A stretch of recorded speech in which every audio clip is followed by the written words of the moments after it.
Assalamualaikum warahmatullahi wabarakatuh. Halo anak-anak, bertemu lagi bersama dengan Ibu Putri. Bagaimana kabar anak-anak pada hari ini? Semoga kita selalu dalam keadaan sehat, sehingga kita lebih semangat untuk melakukan aktivitas pada hari ini, dan tentunya lebih semangat untuk mengikuti pelajaran Ibu pada hari ini. Di video pembelajaran kali ini, Ibu akan menyampaikan materi pembelajaran untuk kelas 4, tema 9, subtema 3, pembelajaran 3. Namun sebelum kita memulai pelajaran kita pada hari ini, mari kita berdoa menurut agama dan kepercayaan kita masing-masing. Berdoa dimulai.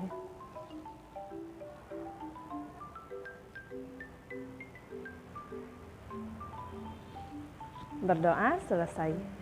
Tujuan pembelajaran kita pada hari ini yaitu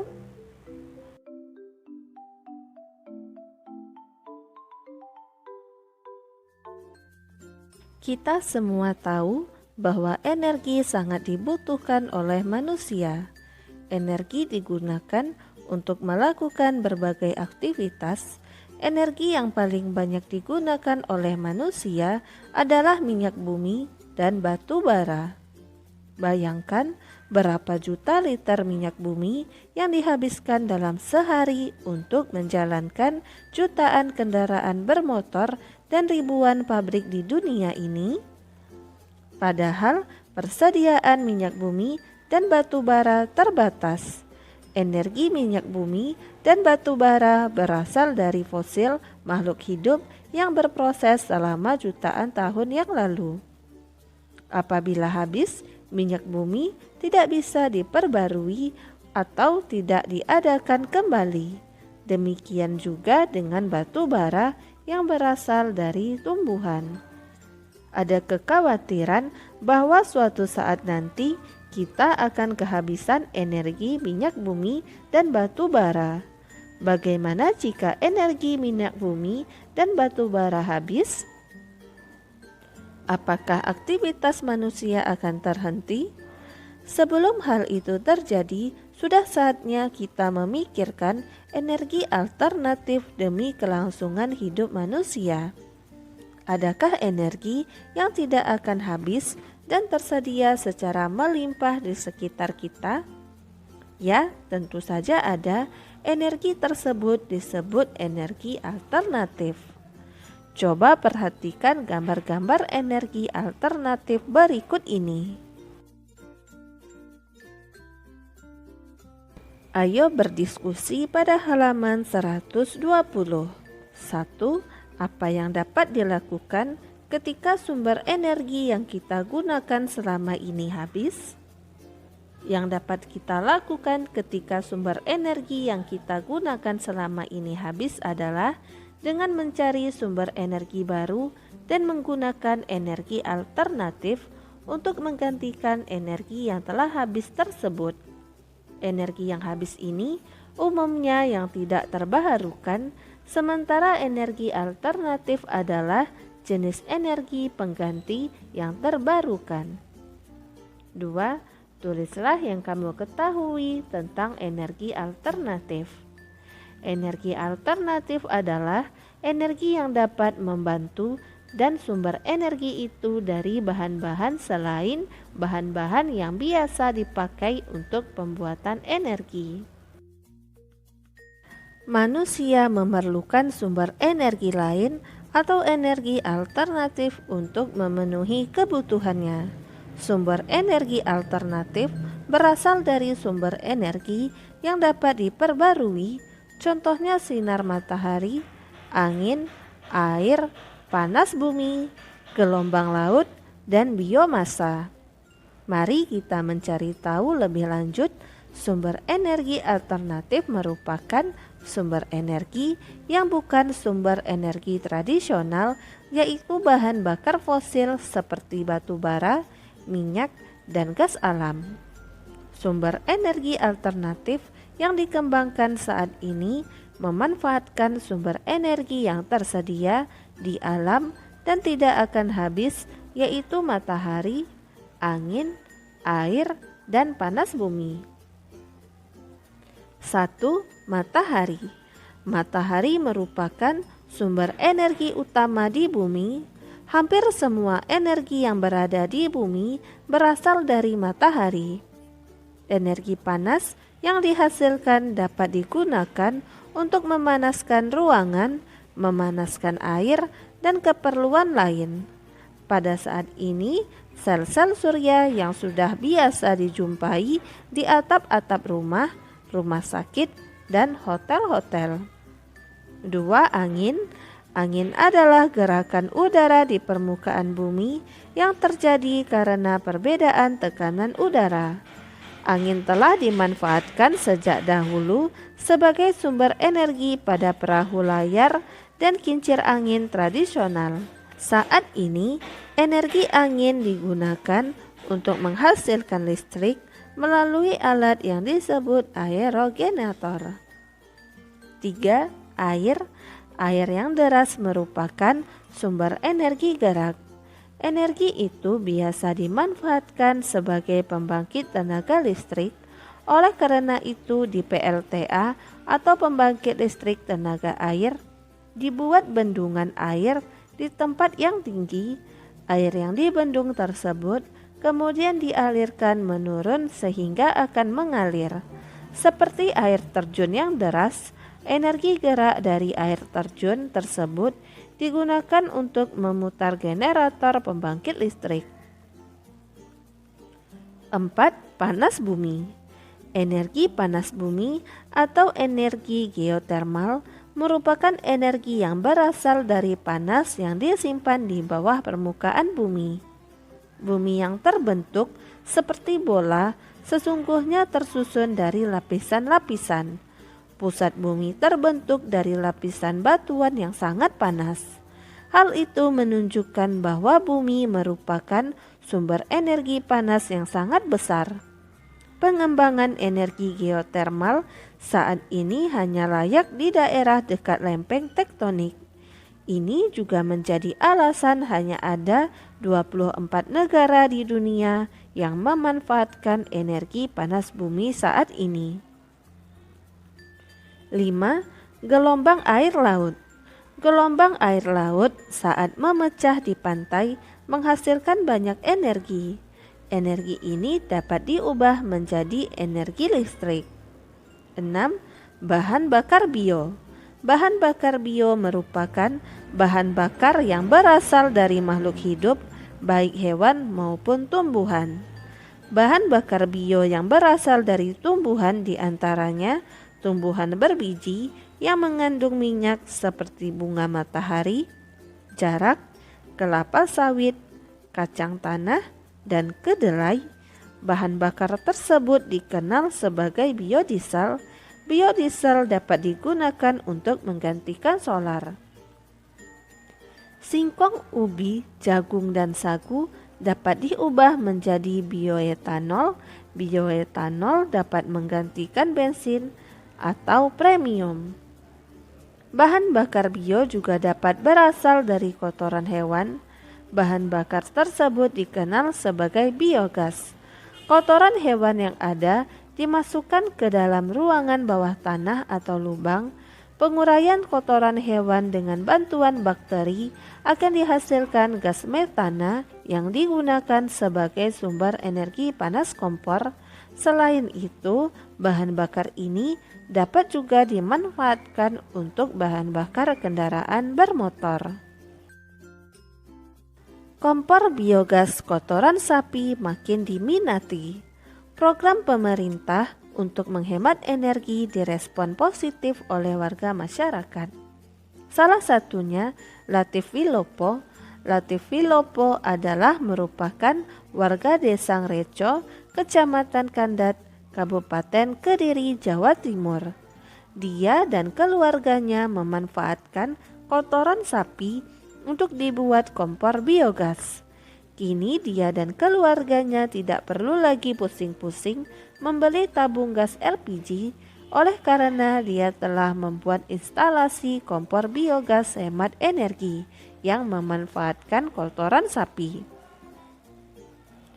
Sudah hampir setahun Latif dan keluarganya memanfaatkan biogas tersebut sebagai pengganti gas LPG untuk memasak.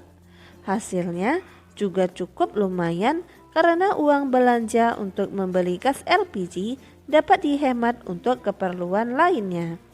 Termasuk saat terjadi kelangkaan LPG, istrinya pun tetap bisa memasak.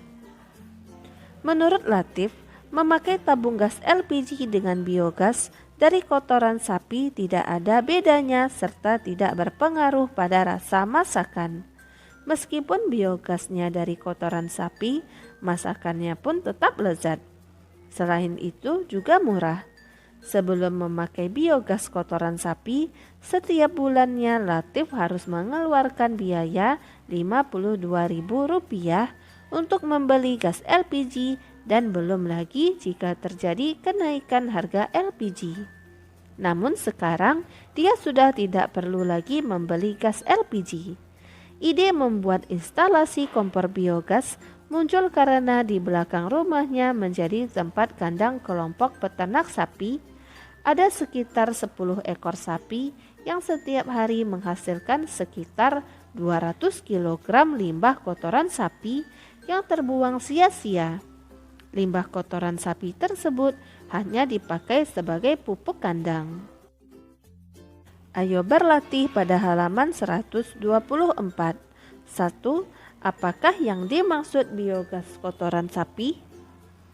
Biogas kotoran sapi adalah energi alternatif gas yang dibuat dari kotoran sapi karena di dalam kotoran sapi mengandung banyak selulosa, hemiselulosa, dan lignin, maka akan sangat baik jika digunakan sebagai biogas. 2. Mengapa kompor biogas kotoran sapi ramah lingkungan? Penyebab kompor biogas kotoran sapi ramah lingkungan yaitu 1. Biogas kotoran sapi dapat mengurangi polusi udara yang disebabkan oleh asap dan kadar karbon dioksida di udara. 2. Mendaur ulang limbah menjadi bahan biogas. Dan 3. Biogas kotoran sapi berasal dari pupuk organik. 3. Lebih hemat manakah antara menggunakan gas LPG dibandingkan dengan biogas kotoran sapi? Yaitu tentu lebih hemat biogas kotoran sapi karena biaya pembuatan produksinya lebih murah dan pengolahannya lebih mudah. Ayo mencoba pada halaman 125. Buatlah bacaan mengenai penggunaan energi alternatif dengan memilih tema berikut ini. 1. Energi alternatif sinar matahari. 2. Energi alternatif air. Dan 3. Energi alternatif angin. Untuk memudahkan penulisan, kamu dapat mencari informasi melalui buku, artikel, atau koran dan majalah. Tuliskan hasilnya pada kolom berikut dan bacakan di depan teman-teman dan gurumu. Energi alternatif sinar matahari. Energi matahari merupakan sumber energi panas yang sangat berguna bagi kehidupan makhluk hidup di dunia. Energi matahari dapat dimanfaatkan untuk kebutuhan rumah tangga dan kebutuhan tumbuhan yang hidup. Selain itu, energi matahari juga dapat dimanfaatkan sebagai salah satu contoh dari energi alternatif. Bahkan energi alternatif dari energi matahari sendiri di beberapa negara maju ini sudah mulai dimanfaatkan dalam bahan bakar mobil. Jika memang kita bisa memanfaatkan energi alternatif, maka sudah dapat dipastikan jika matahari bisa dijadikan sebagai sumber energi yang paling utama untuk manusia. Adapun keuntungan dari energi matahari ini adalah jumlah energi yang tak terbatas. 2. Energi alternatif air. Energi air juga bisa dijadikan sebagai salah satu contoh energi alternatif untuk kita semua. Seperti kita ketahui, di mana energi listrik yang kita manfaatkan setiap hari termasuk salah satu sumber energi alternatif yang sifatnya ramah lingkungan. Dengan demikian, kita bisa memanfaatkan energi air ini untuk dapat menghasilkan listrik. Nah, Listrik inilah yang nantinya akan membantu pihak PLN dalam memenuhi setiap kebutuhan energi di Indonesia.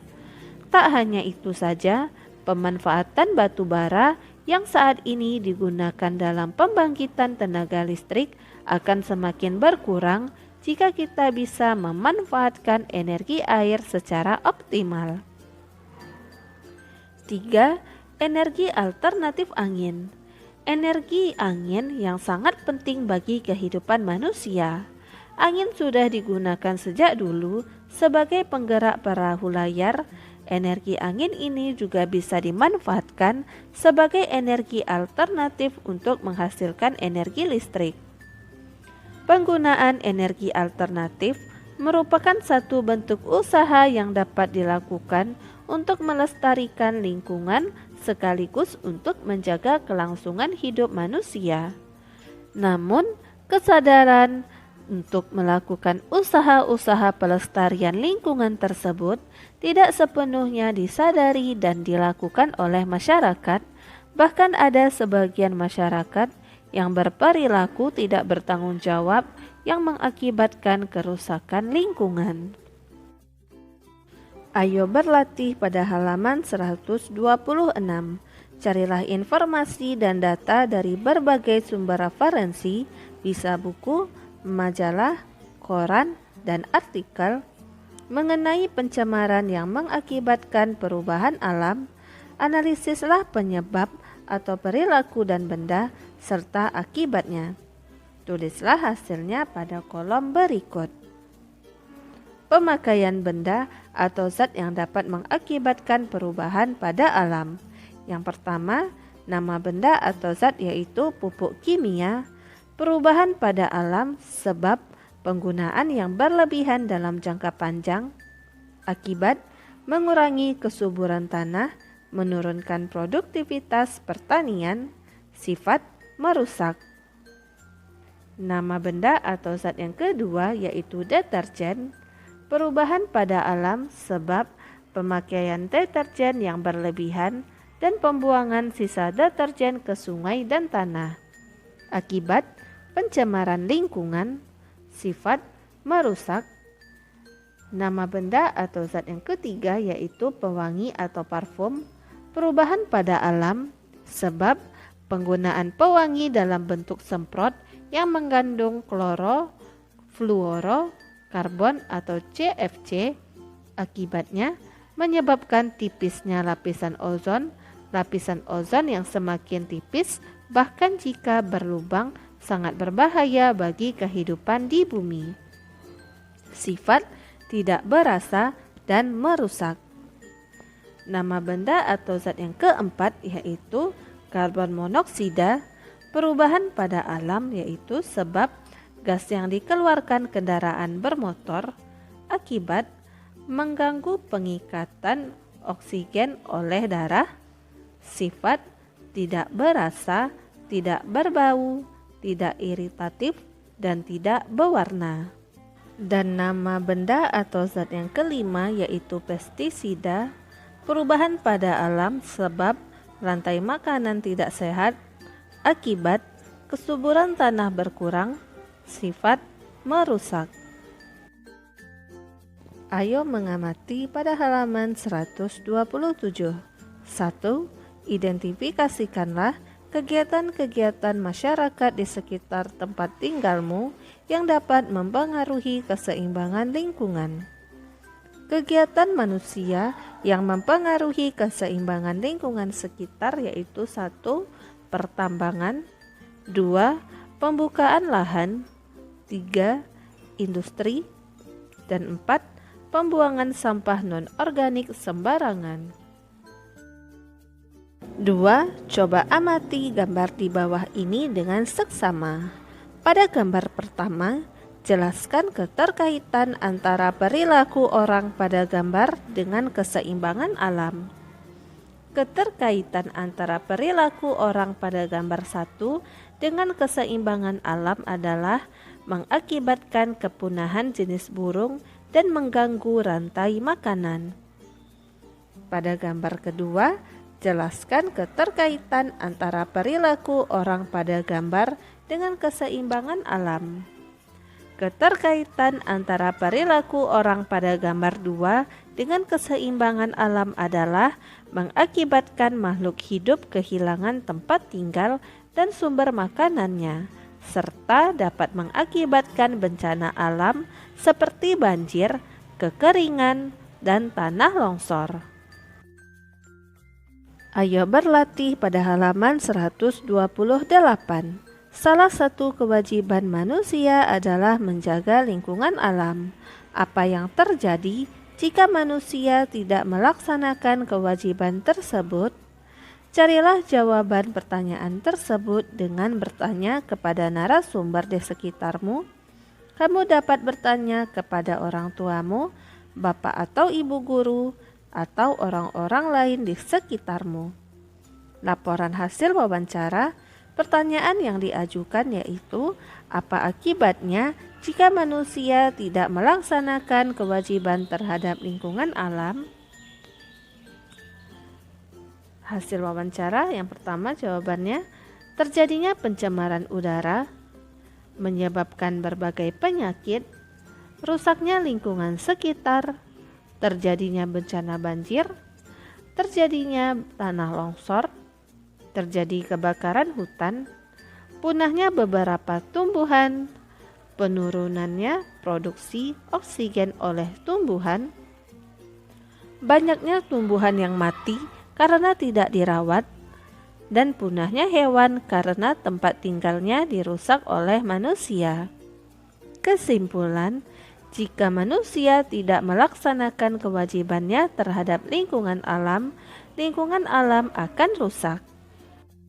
Ayo renungkan pada halaman 131. 1. Apa yang kamu pelajari hari ini? Yaitu mempelajari energi alternatif dan kewajiban manusia terhadap lingkungan. 2. Nilai apa saja yang dapat kamu ambil melalui pembelajaran hari ini? Yaitu pemanfaatan energi alternatif. 3. Keterampilan apa saja yang dapat kamu kuasai melalui pembelajaran hari ini? Yaitu keterampilan berkomunikasi ketika mewawancarai narasumber. Dan 4. Apa yang akan kamu lakukan setelah melalui pembelajaran hari ini? Yaitu lebih semangat dan giat belajar. Demikianlah materi yang dapat Ibu sampaikan pada hari ini. Semoga apa yang telah Ibu sampaikan pada hari ini dapat bermanfaat untuk dirimu dan menambah ilmu pengetahuanmu. Jika dalam penyampaian materi ada tutur kata Ibu yang kurang berkenan, Ibu mohon maaf. Akhir kata, wassalamualaikum warahmatullahi wabarakatuh.